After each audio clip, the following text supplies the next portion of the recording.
Welcome back, everybody. Grade 11s. Want to go over the next lab, which is going to talk about how to get a sprite to animate itself. Typically, if you took my grade 10 class, in Turing, what you would do is you would just open an animated GIF and it would happily animate for you. But in code blocks with SFML, it's not that easy. So we'll start an SFML project. Hit go. Let's see, what will I call this one? Maybe just animation. Animation. I don't need that folder anyways, I don't think. Hit next, finish, there you go. It's going to be the green circle on the screen there. Great. Now the file I have is this picture of an ogre, so I am just going to, I'll include that in the video link with through Google Drive. I'm also going to save that ogre picture into my animation folder. So if I go here to animation, there's code blocks. Where's all this stuff here? Animation. You'll see that I have a picture of an ogre here. And that's it. It's actually 16 ogres. This is called a sprite sheet. We are going to get SFML to jump through these to make it look like this guy is walking. That's the goal. Okay, so let's get rid of our circle shape stuff. We'll get rid of all that. And right now it'll just be a black screen. We can have whatever color we want in the background by going window clear and then picking a color. Any color you want. I'm going to go white. If I want an RGB color, I can actually just go color like this in the window clear and then pick the 3 RGB values. So let's just pick a random color like 120, 90, 76. Let's see what that looks like. Hopefully it's not like brown or something weird. Yep, it is brown. What do you know? Alright, I'll kill all the blue in there. It's even uglier brown. Okay. Maybe I won't put so much red in there. 60, 90, and 0. That doesn't, I don't care. It looks kind of ugly, but we'll go with it. Let's see what this one looks like. Hey, that's beautiful. 60 in the R. These are numbers out of 255, by the way. 255, 255, and 255. If you go over, C++ doesn't care. It will let you go over, but it is just a number between 0 and 255. Okay, so I want to load the image of my ogre on the screen, so we'll just call this texture T1. And from the last lab, I will load that texture from the file. The name of the file was ogre.png, so that should load the picture onto my screen. I'll make a sprite. I can give that any name I want. I'll call it ogre.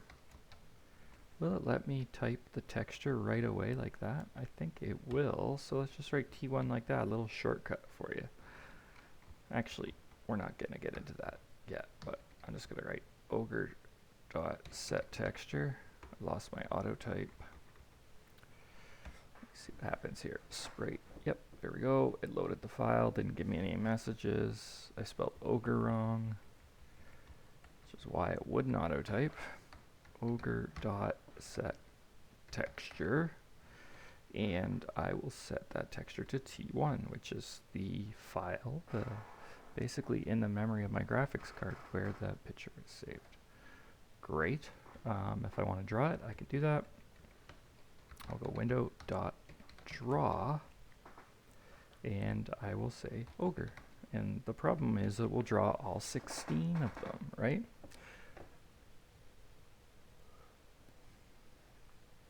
The other problem is I want to make sure that I don't have this ugly background. So I got to fix that as well. Okay, so I think I sorted that out. That looks good. I've got a few little issues I got to fix in here. I'll do that before I submit the picture for you guys, but let's try to, instead of putting all 16 guys on the screen, let's just pick one. So let's look at, and I'm just going to pull over my little paint program here. So here's my ogres here. If you look down here, it says it's 430 in the X direction. So from here to here, it's 430 pixels. Let me see if I can get my pen to write something there. I wonder if it'll let me. No, probably not. So from here to here, it's 430 pixels. So, and then from here to here in the height, it's 580. So what I want to do is split 434 ways. Get a little pen drawing here. Do I have a pen or a pencil? Yeah, paintbrush, that'll work. Not sure what my color is, but maybe if I could get a better color, let me see how I do that.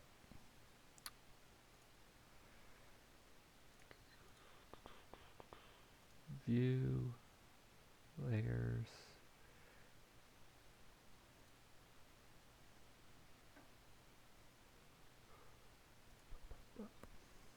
There it is up there.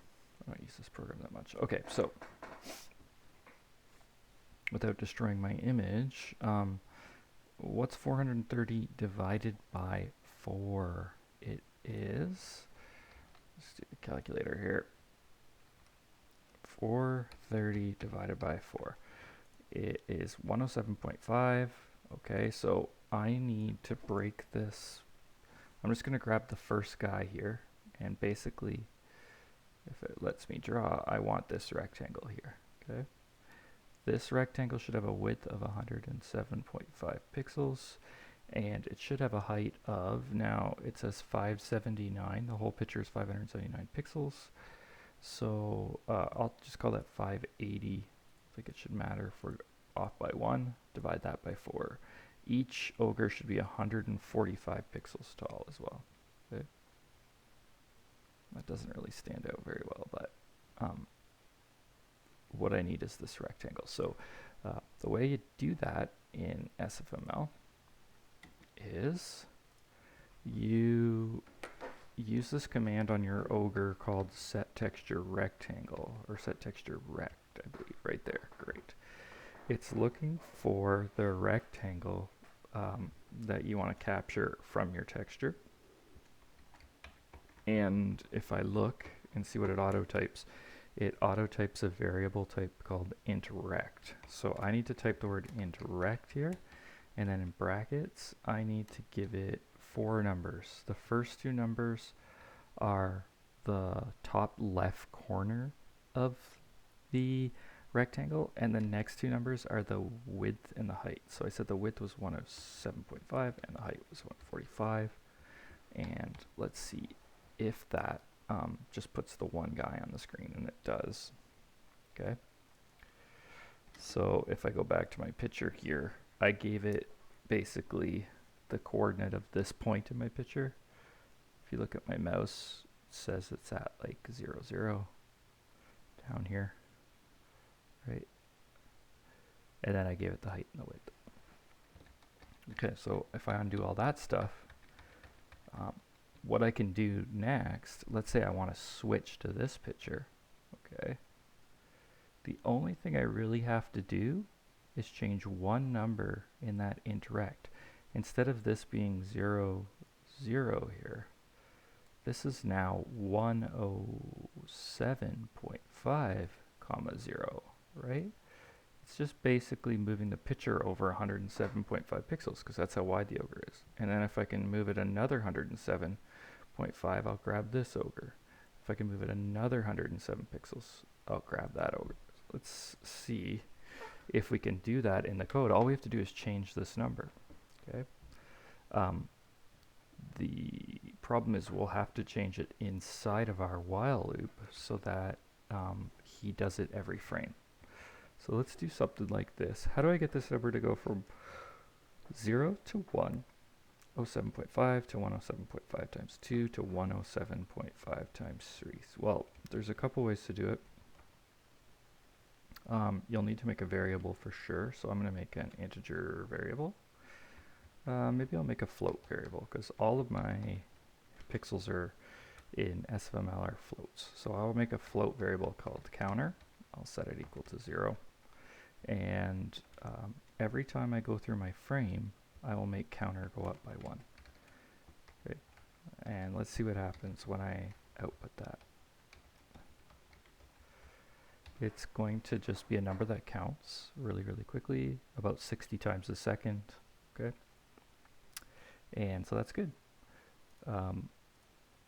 But what I want this number to be is sometimes I want it to be 0 times 107.5.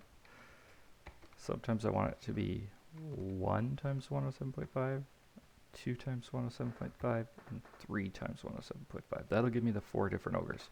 So I need a number that's going to count from 0 to 3 and then go back to 0 and back to 0 and back to 0. One way to do that is to write counter and then write %4, because any number that's the remainder when it gets divided by 4 will be a number between 0 and 3. Okay? If I divide anything by 4, the remainder can only be a number between 0 and 3. The problem is it won't let me take a remainder of a float, so I actually should go back and turn this into a int. So let's see what happens here. Well, he does animate. He's just doing it way too fast, right? He's doing it 60 times a second, so it looks weird. He's doing it every frame. So if I want, I can take my counter variable and slow it down, either by saying, you know, don't go up by, well, go up by 1 every frame, but here, maybe divide counter by 10 before I take the remainder of it. So I'm basically saying, slow it down 10 times. Don't let counter go up by 1 until it's reached 10. Let's see what happens here. So it's much more fluid, right? Now that he's moving. So that's pretty cool. If I want to change